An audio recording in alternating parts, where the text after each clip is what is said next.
പ്രപഞ്ചത്തിന്റെ രഹസ്യങ്ങളുടെ ചുരുളഴിക്കാൻ എന്നും ശ്രമിക്കുന്നവരാണ് നമ്മൾ. അത്തരത്തിൽ പ്രപഞ്ചത്തിലെ പല അത്ഭുതങ്ങളെയും ചിത്രങ്ങളായി നമ്മളിലേക്ക് എത്തിച്ച ജെയിംസ് വെബ് പുതിയൊരു ഗ്രഹത്തെ കൂടി കണ്ടെത്തിയിരിക്കുകയാണ്. വാൽ നക്ഷത്രത്തെ പോലെ 2 വാലുകളുള്ള ഒരു ഗ്രഹത്തെ. ഈ ഗ്രഹത്തെ പറ്റിയാണ് ഇന്നത്തെ നമ്മുടെ വീഡിയോ. ഏവർക്കും സ്റ്റോറി ആൻഡ് ഹിസ്റ്ററി എക്സ്പ്ലെയിനറിലേക്ക് സ്വാഗതം. സൗരയൂഥത്തിന് പുറത്ത് സ്ഥിതി ചെയ്യുന്ന ഗ്രഹങ്ങളാണ് എക്സോ പ്ലാനറ്റുകൾ. അത്തരത്തിലൊരു എക്സോ പ്ലാനറ്റാണ് ജെയിംസ് വെബിന്റെ കണ്ണിൽ ഇത്തവണ ഉടക്കിയത്. വാസ്പ് 121 എന്ന ഈ എക്സോ പ്ലാനറ്റ് ടൈലോസ് എന്ന പേരിലും അറിയപ്പെടുന്നു. ടൈലോസ് എർത്തിൽ നിന്ന് 858 പ്രകാശവർഷം അകലെയാണ് സ്ഥിതി ചെയ്യുന്നത്. ഈ ഗ്രഹം ഒരു അൾട്രാ ഹോട്ട് ജൂപ്പിറ്റർ ആണ്. സൗരയുധേതര വാതക ഭീമനായ ഈ ഗ്രഹം വ്യാഴത്തോട് ഏറെ സാമ്യമുള്ളതാണ്. അതിൻ്റെ മാതൃനക്ഷത്രത്തോട് ഏറ്റവും അടുത്താണ് സ്ഥിതി ചെയ്യുന്നത് എന്നതാണ് വ്യാഴത്തിൽ നിന്ന് ഈ ഗ്രഹത്തെ വ്യത്യസ്തനാക്കുന്നത്. മാതൃനക്ഷത്രത്തെ ഭ്രമണം ചെയ്യാൻ 30 മണിക്കൂർ മാത്രമാണ് ടൈലോസിന് വേണ്ടത്. ഈ ഗ്രഹത്തിലെ ഒരു വർഷം എർത്തിലെ 1.25 ദിവസമാണ്. ഈ ഗ്രഹം ഒരു അൾട്രാ ഹോട്ട് ജൂപ്പിറ്റർ ആയതുകൊണ്ട് തന്നെ ഇതിൻ്റെ അന്തരീക്ഷ താപനില 2300 ഡിഗ്രി സെൽഷ്യസ് ആണ്. അൾട്രാ ഹോട്ട് ജൂപ്പിറ്റർ എന്നത് വാതക ഭീമനായ എക്സോ പ്ലാനറ്റുകളാണ്. ഇവ അതിൻ്റെ മാതൃനക്ഷത്രത്തോട് ഏറ്റവും അടുത്തായിരിക്കും ഓർബിറ്റ് ചെയ്യുക. അതുകൊണ്ട് തന്നെ അവ ടൈഡലി ലോക്ക്ഡ് ആയിരിക്കും. എന്ന് വെച്ചാൽ ടൈലോസിൻ്റെ ഒരു സൈഡ് എപ്പോഴും അതിൻ്റെ നക്ഷത്രത്തെ ഫേസ് ചെയ്തായിരിക്കും ഉണ്ടാകുക. ആ സൈഡ് ഡേ സൈഡാണ്. മറ്റേ സൈഡ് നക്ഷത്രത്തെ ഫേസ് ചെയ്യാത്തതിനാൽ അവിടം ഇരുട്ടായിരിക്കും. അതുകൊണ്ട് തന്നെ അതാണ് ടൈലോസിൻ്റെ നൈറ്റ് സൈഡ്. ഡേ സൈഡ് ചൂടുള്ളതും നൈറ്റ് സൈഡ് തണുപ്പുള്ളതുമായിരിക്കും. അന്തരീക്ഷത്തിലെ ഈ വ്യത്യാസങ്ങൾ കൊണ്ട് തന്നെ സൂപ്പർ ഫാസ്റ്റ് വിൻഡ്, മാണിക്യം, രത്നങ്ങൾ എന്നിവയുടെ മഴ തുടങ്ങിയ പ്രതിഭാസങ്ങൾ ഈ ഗ്രഹത്തിലുണ്ടാകും. ടൈലോസിൽ ഉണ്ടാകുന്ന ചില പ്രതിഭാസങ്ങൾ എന്തൊക്കെയാണെന്ന് നമുക്ക് നോക്കാം. ഒരു എക്സോ പ്ലാനറ്റിൽ ഇതുവരെ രേഖപ്പെടുത്തിയതിൽ വെച്ച് ഏറ്റവും വേഗതയേറിയ അറ്റ്മോസ്ഫിയറിക് ജെറ്റ് സ്ട്രീമാണ് ടൈലോസിനുള്ളത്. 70,000 km/h. ഇത് എർത്തിന്റെ എസ്കേപ്പ് വെലോസിറ്റിയുടെ വേഗതയേക്കാൾ വളരെ കൂടുതലാണ്. മെയിൻ ജെറ്റ് സ്ട്രീം വരുന്നത് മിഡിൽ ലെയറിലാണ്.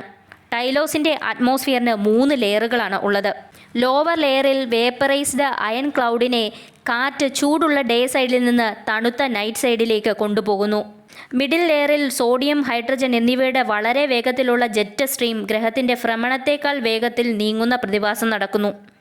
അപ്പർ ലെയറിൽ മാതൃനക്ഷത്രത്തിൽ നിന്നുള്ള ശക്തമായ വികിരണം മൂലം ഹൈഡ്രജൻ, ഹീലിയം എന്നിവ ബഹിരാകാശത്തിന് പുറത്തേക്ക് ഒഴുകുന്നു. എന്ത് തരത്തിലുള്ള പഠനമാണ് ടൈലോസിൽ നടത്തിയത്? ജെയിംസ് വെബ് സ്പേസ് ടെലസ്കോപ്പിന്റെ നിയർ ഇൻഫ്രാറെഡ് സ്പെക്ട്രോഗ്രാഫ് ഉപയോഗിച്ച് തുടർച്ചയായി 37 മണിക്കൂറാണ് പഠനം നടത്തിയത്. ഗ്രഹത്തിലെ ഹീലിയത്തിന്റെ സാന്നിധ്യത്തെപ്പറ്റിയും ഒരു കംപ്ലീറ്റ് ഓർബിറ്റ് സമയത്ത് ഹീലിയം എങ്ങനെ ചോരുന്നു എന്നതിനെപ്പറ്റിയും തുടർച്ചയായി നടത്തിയ ആദ്യത്തെ നിരീക്ഷണമാണ് ഇത്. ടൈലോസിലെ ഹീലിയത്തിന്റെ ചോർച്ച ഇത്ര സമയത്തോളം നീണ്ടു നിൽക്കുന്നു എന്നത് അവിശ്വസനീയമാണ് എന്നാണ് ശാസ്ത്രജ്ഞർ അഭിപ്രായപ്പെട്ടത്. ടൈലോസിന് വാല് വരാനുണ്ടായ കാരണം എന്താണ്?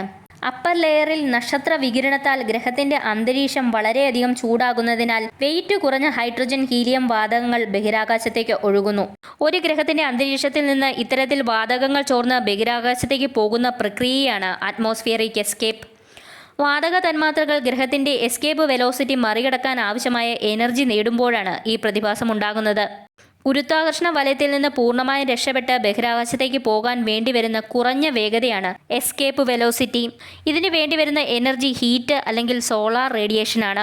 ടൈലോസിന്റെ കാര്യമെടുത്താൽ മാതൃനക്ഷത്രത്തിൽ നിന്നുള്ള ഹീറ്റ് മൂലം ഹൈഡ്രജൻ, ഹീലിയം വാതകങ്ങൾക്ക് ഗ്രഹത്തിന്റെ എസ്കേപ്പ് വെലോസിറ്റി മറികടക്കാൻ ആവശ്യമായ ഊർജ്ജം ലഭിക്കുന്നു. അവ പിന്നീട് ഗ്രഹത്തിന്റെ അന്തരീക്ഷത്തിൽ നിന്ന് ബഹിരാകാശത്തേക്ക് ചോർന്നു പോകുന്നു. ഇത്തരത്തിലുള്ള അറ്റ്മോസ്ഫിയറിക് എസ്കേപ്പ് വളരെ സ്ലോ ആയിട്ട് നടക്കുന്നതും അത് മില്യൺസ് ഓഫ് ഇയേഴ്സ് നിലനിൽക്കുന്നതുമായിരിക്കും. ഇങ്ങനെ ടൈലോസിൽ നിന്ന് ബഹിരാകാശത്തേക്ക് ഏറ്റവും കൂടുതൽ ചോർന്നു പോകുന്ന വാതകം ഹീലിയമാണ്. ജെയിംസ് വെബിന് ഇതിനെ വ്യക്തമായി നിരീക്ഷിക്കാനും സാധിച്ചു. ഹീലിയം മാറ്റങ്ങൾ ആഗിരണം ചെയ്യുന്ന പ്രകാശത്തെ ട്രാക്ക് ചെയ്തതിൽ നിന്ന് വാസ്പ് 121bക്ക് ചുറ്റുമുള്ള ഹീലിയം ആവരണം ഈ ഗ്രഹത്തിന്റെ വളരെയധികം ദൂരത്തേക്ക് നീണ്ടുകിടക്കുന്നതായി കണ്ടെത്തി. ഹീലിയം ഗ്രഹത്തിന്റെ ഭ്രമണപഥത്തിന്റെ പകുതിയിലേറെ നീണ്ടുകിടക്കുന്നതിനാൽ ഇതുവരെ കണ്ടെത്തിയതിൽ വെച്ച് ഏറ്റവും ദൈർഘ്യമേറിയ അറ്റ്മോസ്ഫിയറിക് എസ്കേപ്പ് ആയിട്ടാണ് ശാസ്ത്രജ്ഞർ ഇതിനെ കാണുന്നത്. ഈ പഠനത്തിൽ കണ്ടെത്തിയ രസകരമായ കാര്യമെന്തെന്നാൽ ടൈലോസിൽ നിന്ന് ചോർന്നൊലിക്കുന്ന ഹീലിയം ആ ഗ്രഹത്തിന് 2 വാലുകൾ നൽകുന്നു എന്നതാണ്.